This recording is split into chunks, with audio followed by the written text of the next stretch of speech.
السلام علیکم ورحمۃ اللہ وبرکاتہ۔ بسم اللہ الرحمن الرحیم، والصلاة والسلام علی رسولہ الکریم وعلی آلہ وصحبہ اجمعین، اما بعد۔ اللہ نے اس کائنات کو عارضی بنایا، لیکن اسے اتنا خوبصورت بنایا۔ اللہ نے مجھے 2 دفعہ پوری دنیا کے گرد چکر لگوایا ہے، حسین ترین ملک بھی دیکھے اور ویران جنگل صحرا بھی دیکھے۔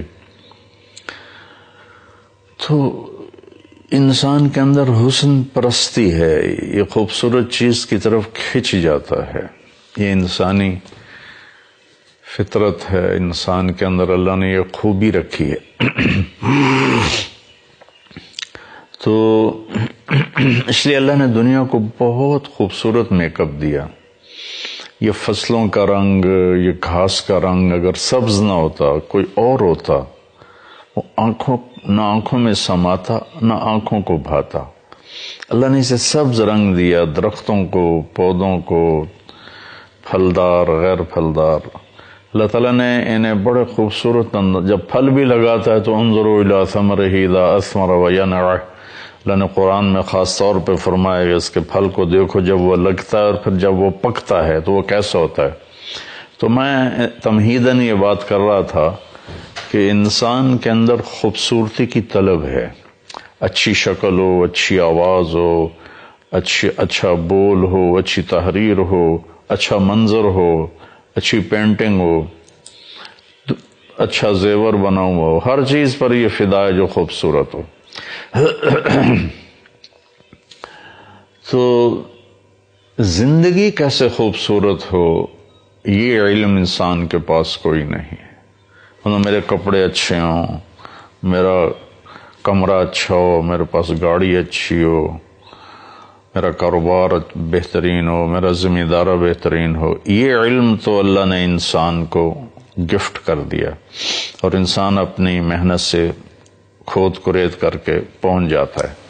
لیکن میری زندگی، اس وجود کے اندر جو زندگی دوڑ رہی ہے، جو نکل جائے تو پھر آدمی نہیں کہلاتا، ڈیڈ باڈی کہلاتا ہے، وہ کیسے خوبصورت ہو، یہ علم اللہ اپنے نبیوں پر اتارتا ہے اور وہ آگے ڈیلیور کرتے ہیں کہ میری لائف کوالٹی خوبصورت ہو جائے، میری زندگی خوبصورت ہو جائے۔ تو اسلام کی جو تکمیل ہے اور اسلام کی جو چھت ہے، میں 2 دن سے ایک مضمون کو بیان کر رہا ہوں، وہ اچھے اخلاق ہے۔ اچھے اخلاق انسان کا میک اپ۔ عورتیں میک اپ کرتی ہیں اور کتنے گھنٹوں بیوٹی پارلر میں ان کو لگتے ہیں اور کیا کچھ ان کے چہرے کے ساتھ کیا جاتا ہے۔ مرد بھی کرواتے ہیں، کپڑے کا میک اپ ہوتا ہے، بھی کڑھائی والا ہو، ایسا ہو۔ لیکن اس کپڑے کے اندر جو طارق جمیل ہے وہ کیسا ہو، اس کی لائف کوالٹی پر بھی خوبصورت ہو اور جاذب نظر ہو، دل کو بھانے والی ہو، یہ اچھے اخلاق سے ہے۔ اسلام کی ابتدا ہے عبادت، عبادت کے بغیر اسلام ہے ہی نہیں۔ کلمہ، ایمان اور نماز، روزہ، زکوٰۃ، حج، جن پر زکوٰۃ اور حج فرض ہے، ہمیں بنیاد کے بغیر آپ کوئی عمارت نہیں کھڑی کر سکتے۔ جتنی اونچی بلڈنگ ہوتی اتنی گہری بنیاد کو کھودا جاتا ہے۔ تو نماز تو ہمارے لیے بنیاد ہے، روزہ ہمارے لیے بنیاد ہے۔ بہت سے مسلمان نماز نہیں پڑھتے۔ میری گزارش ہے، میرے نبی نے دنیا سے جاتے ہوئے کہا تھا الصلاۃ وما ملکت ایمانکم، فرمایا الصلاۃ وما ملکت ایمانکم، نماز نہ چھوڑنا، حقوق اللہ، غریب لوگوں پر رحم کھانا، حقوق العباد، یہ بنیاد ہے۔ تو رمضان کا مبارک مہینہ ہے، جو بھائی بہنیں نہیں پڑھتے وہ شروع کر دیں۔ میں ایک طریقہ بتایا کرتا ہوں، 5 نمازیں آسان ہو جاتی ہیں کہ اگر آپ 5 پڑھنا مشکل نظر آتا ہے تو ایک پکڑ لیں کہ یہ نماز میں نے کبھی نہیں چھوڑنی، اور ایک جمعہ پکڑ لیں، جمعہ ہفتے بعد آتا ہے، جمعہ نہیں چھوڑنا، اور 5 میں سے کوئی ایک نماز پکڑ لیں کہ میں نے یہ نہیں چھوڑنی۔ تو جتنوں کو میں نے بتایا اور انہوں نے اس پہ عمل کیا تو 5 وقت کے نمازی بھی بن گئے اور اللہ کے فضل سے تہجد گزار بن گئے۔ تو اسلام کی بنیاد بندگی ہے، اور خوبصورتی، چھت، تکمیل، ڈیکوریشن، میک اپ، وہ اچھے اخلاق ہیں۔ اس لیے اللہ کے نبی کا فرمانا ہے ان من خیارکم احاسنکم اخلاقا، تم میں سب سے بہترین انسان وہ ہے جس کے اخلاق اچھے ہیں۔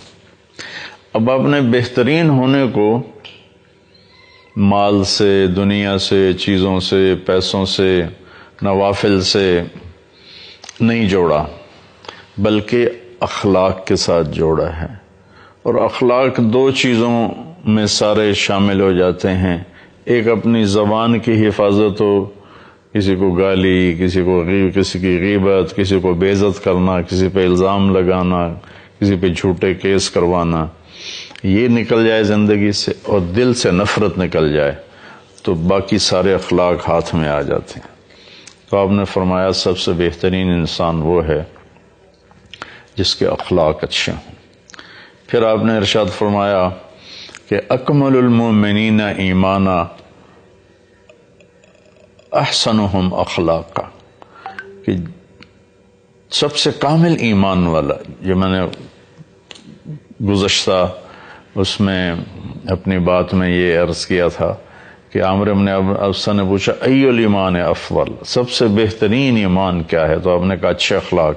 اب یہاں آپ خود فرما رہے ہیں کہ سب سے کامل ایمان، وہی افضل آ گیا، اکمل آ گیا، سب سے مکمل ایمان، پرفیکٹ ایمان والا کون ہے؟ کہ جس کے اخلاق اچھے، جسے معاف کرنا آتا ہو، درگزر کرنا سیکھا ہوا ہو، عاجزی ہو، تواضع ہو، ڈاؤن ٹو ارتھ ہو، سخی ہو، محبت کرنے والا ہو، دل میں نفرت نہ ہو کسی کی۔ یہ سارے وہ اعمال ہیں جو اس کی زندگی کو انتہائی خوبصورت بنا دیتے ہیں۔ پھر آپ نے ارشاد فرمایا ان اثقل شیء فی المیزان حسن الخلق، ان اثقل شیء یوضع فی میزان العبد حسن الخلق، حسن الخلق۔ قیامت کے دن جب حساب ہوگا تو سب سے وزنی جو چیز انسانی اعمال میں ہوگی وہ اچھے اخلاق ہوں گے۔ نماز بھی ہے، روزہ بھی ہے، حج بھی ہے، زکوٰۃ بھی، نوافل، فرض نہیں، فرض پر تو کوئی چیز بھی آگے نہیں ہے، تو نوافل، نفلی عبادات کا ڈھیر لگا دیے، لیکن اس میں اتنا وزن نہیں ہے جتنا اچھے اخلاق کا ہے۔ ایک حدیث میں آتا ہے کہ ایک آدمی کے ترازو میں ادھر اس کی نیکیاں ہیں، ادھر اس کے گناہ، اور وہ ترازو ایسے ایسے ہو رہا ہے، اسٹیبل نہیں ہو رہا، یا تو یوں ہو جائے، اللہ نہ کرے کسی کا ایسا ہو کہ الٹے ہاتھ کا نیچے جھک جائے تو ہلاک ہو گیا، یا یوں ہو جائے سیدھے ہاتھ جس میں نیکیاں رکھی جائیں گی وہ جھک جائے تو کامیاب ہو گیا، اللہ ہم سب کو کامیابی نصیب فرمائے۔ تو وہ ایسے ہو رہا ہے، ایسے جب وہ یوں ہوتا ہے تو اس کی جان حلق میں آ کے اٹک جاتی ہے، جب وہ یوں ہوتا ہے تو تھوڑا اس سے سوکھا سا آتا ہے، لیکن وہ اس طرح سے ہے کہ کسی ایک طرف وہ سٹیبل نہیں ہو رہا، تو اتنا ایک بادل سا آئے گا اور اس کے رائٹ سائڈ کے ترازو کے پلڑے میں آ کے ایسے اترے گا اور وہ ترازو ایسے ہو جائے گا کہ نیکیوں کا پلہ جھک جائے گا اور گناہوں کا اٹھ جائے گا، تو اس کی جان میں جان آئے گی۔ وہ فرشتے سے پوچھے کہ یہ بادل سا کیا ہے؟ تو وہ کہیں گے کہ یہ تیرا اچھے اخلاق ہیں جنہوں نے آج تیرے ترازو کو وزنی کر دیا، تیری نیکیوں کا پلہ وزنی کر دیا، اور وہ جہنم کی آگ سے آزاد ہو گیا۔ تو میرے بھائی بہنوں، انسان کو اللہ تعالیٰ نے دونوں تارے اندر ہیں، منفی تار بھی ہے، نیگیٹو بھی ہے، پازیٹو بھی ہے، غصہ بھی ہے اور برداشت کرنا معاف کرنا بھی ہے، صبر بھی ہے، بے صبری بھی ہے، انسان کے اندر گناہ بھی ہے کی طاقت بھی ہے اور نیکی کی طاقت. یہ نکاح بھی کر سکتا ہے، زنا بھی کر سکتا ہے، شراب بھی پی سکتا ہے، شربت بھی پی سکتا ہے، جھوٹ بھی بول سکتا ہے، سچ بھی بول سکتا ہے، ظلم بھی کر سکتا ہے، انصاف بھی کر سکتا ہے، سخاوت بھی کر سکتا ہے، بخیل بھی، کنجوس شوم بھی بن سکتا ہے. اس سے تو پیپر ہے. فرشتوں کی بندگی کا اجر کیوں نہیں؟ ہمارے ایک سجدہ فرشتوں کے کروڑوں سال کے سجدے پر بھاری کیوں ہے کہ ہم اپنی نیگیٹیوٹی کو پکڑتے ہیں، اس سے لڑتے ہیں، اس کو جھکاتے ہیں، اور پھر ہم پازیٹیو چیز کی طرف جاتے ہیں تو یہ چیز اللہ کی بارگاہ میں ہمیں بلند کر دیتی ہے. تو بھائیو، اپنے اخلاق کو خوبصورت بناؤ، محبت کرنا سیکھو، درگزر کرنا سیکھو، معاف کرنا سیکھو. اللہ میں عمل کی توفیق نصیب فرمائے. السلام علیکم. غریب کا سال بھر کا روزہ مل کر افطار کروائیں. اس رمضان مولانا طارق جمیل فاؤنڈیشن لا رہی ہے تقسیم رحمت رمضان راشن پروگرام. تقریباً 3000 مستحقین کے گھر راشن پہنچانے میں ہمارا ساتھ دیں. صرف 4200 روپے میں آپ بھی کسی کی مسکراہٹ کا سبب بن سکتے ہیں. تو جلدی کیجیے. مولانا طارق جمیل فاؤنڈیشن، اکاؤنٹ نمبر 127101044410786، میزان بینک، تلمبا برانچ.